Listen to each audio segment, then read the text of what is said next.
What's up, my people? This is ShowBizz the adult. Alright, man, look. I ain't give the singing intro, did I? Why? I had to get right to the video. Let's get right to the point. Oops! Alright, man, look. Canelo Alvarez released a statement saying that it was impossible for him to be victorious against Canelo Alvarez. He knew that before he even took the fight. He said that he took the fight only because of money.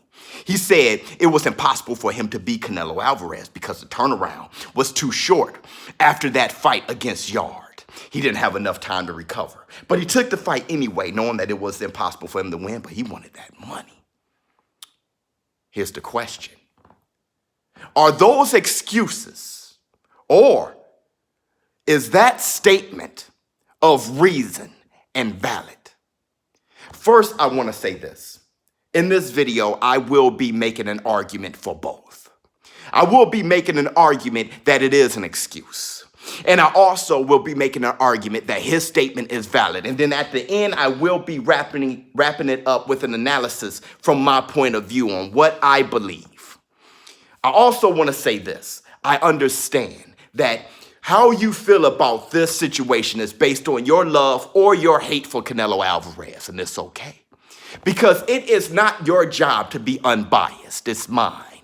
I don't expect you to be unbiased. It's my job to be unbiased because I am the analyst here. Also, I want to say this. The only thing that I would request is for you to listen to the entire video. Many of you jump in the comments making a point, attacking me when we actually agree. And it makes you look very foolish because you didn't have the mental stamina to at least listen to the points. Coffee. Kovalev, is he making an excuse, or his reasons, are they valid?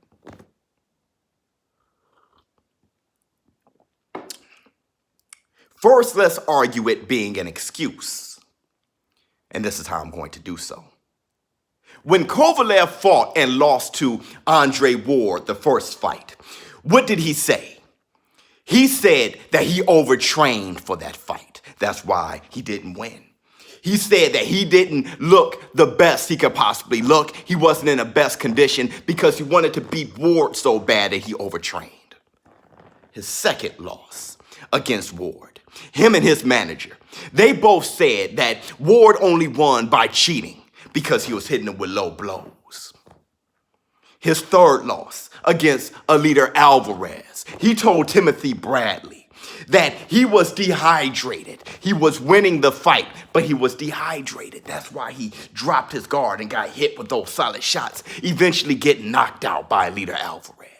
And now against Canelo Alvarez, he said that the fight was impossible to win, saying that the turnaround was too soon. Now, here's the problem. Every time Kovalev loses, there is a reason for it, which takes away from the validity of his statements and make it look like more excuses than anything. Because I do not hear those excuses when he's victorious. I only hear it when he loses, and I get to why that's so important. But would you believe a guy who consistently have a reason and or excuse for every loss that he has? So if you think that his excuse against Canelo Alvarez, saying it was impossible to win because the turnaround didn't allow for enough recovery after the Yard fight, that means that you must stay consistent, saying that he did overtrain for Ward. That's why Ward beat him. That he did get cheated and Ward only won by cheating, by hitting him low. And that he was dehydrated against Alida Alvarez. If you believe that his excuses or his statement are of reason and valid for his loss against Canelo Alvarez, you must be consistent saying that they were also valid and reasonable with his other losses. Here are my arguments for his reasons being valid.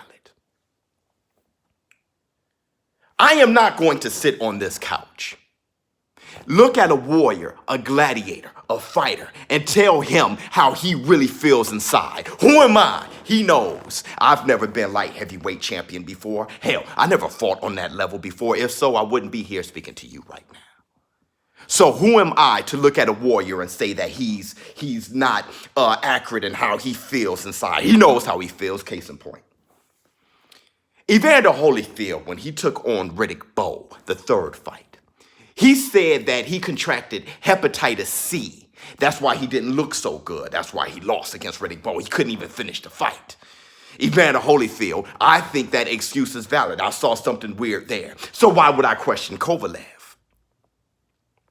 The greatest, Sugar Ray Robinson, when he took on Maxim for the light heavyweight championship in Yankee Stadium, he couldn't make it the entire 15 rounds. He was beating the hell out of Maxim. But he couldn't leave his corner after the third round. He actually passed out in the corner. Why? Because the temperatures were too high. Under those lights, and plus it being, hot outside, it was the summer. He was fighting under 105 degrees. Okay, the temperature was too extreme, but it was too extreme for both of them. Maxim, he didn't pass out, but Sugar Ray Robinson did. How can I look at Sugar Ray Robinson and say, well, Maxim didn't pass out. How you were feeling inside wasn't authentic. I wouldn't do that. Sugar Ray Robinson, he was beating the hell out of him. He passed out. Now, I think his reasoning is valid. How would I say that his reasoning is valid and Kovalev's reasoning isn't? I'm not going to pick and choose. I'm going to stay consistent. Here's how I think overall about his statements regarding Canelo Alvarez and it being impossible to win. The reason why I said at the very beginning of this argument, I said that he didn't have the excuses when he won, only when he lost, is because I think of two warriors that just jump out in my mind immediately. And that's Manny Pacquiao and the bronze bomber Deontay Wilder. Let's talk about Manny Pacquiao. Now, Manny Pacquiao, when he lost against Floyd Mayweather, he said, hey, look, man, I had a torn shoulder. Okay. When he lost, he had an excuse. But when he beat Adrian Broner, he said he had the stomach flu. He was victorious. He didn't have to say that. He said it anyway, man, I had the stomach flu that fight. I can't believe I made it through. And I beat him.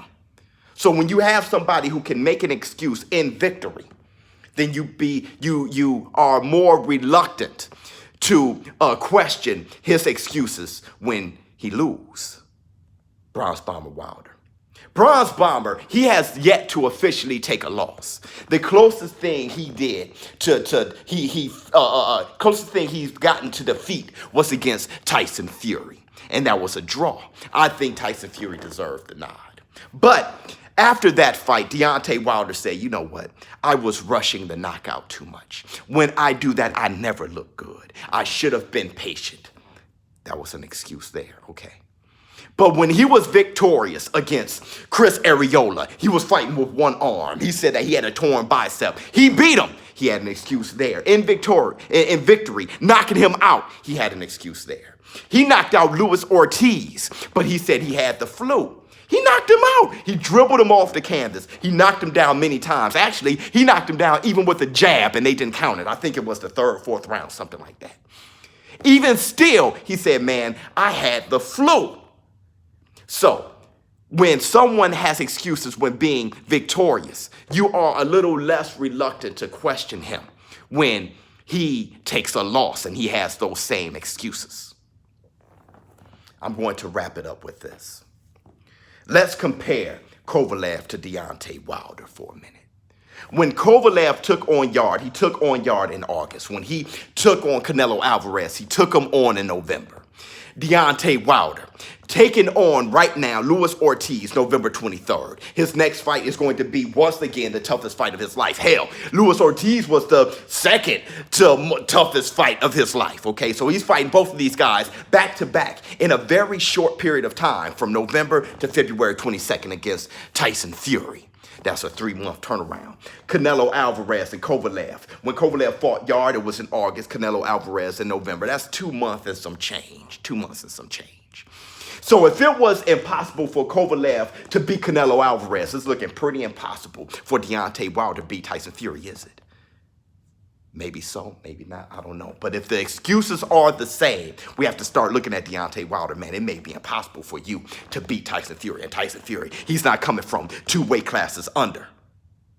It's a big boy. He's a legit heavyweight. And this guy is undefeated. I'm going to wrap it up with this final statement. Kovalev, how he felt against Canelo Alvarez. Hell, how he felt against Andre Ward and how he felt against Alida Alvarez. I would not say that how he felt wasn't true. I'm not a fighter.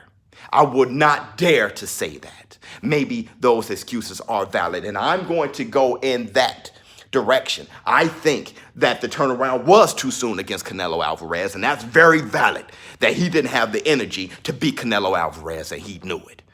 I'm going to lean in that direction, just like I think that Sugar Ray Robinson, it was valid when he fought Maxim for the light heavyweight title. And I think Evander Holyfield, it was valid that he contracted hepatitis C. I think it is valid that Kovalev, that turnaround was too soon. But I'm going to say this. That just shows the difference between someone like Kovalev and someone like Deontay Wilder. Because when Deontay Wilder isn't feeling perfect, when Deontay Wilder has a torn bicep, when Deontay Wilder has the flu, Deontay Wilder fight anyway, and he happens to still pull the fight out and be victorious. Kovalev, a warrior.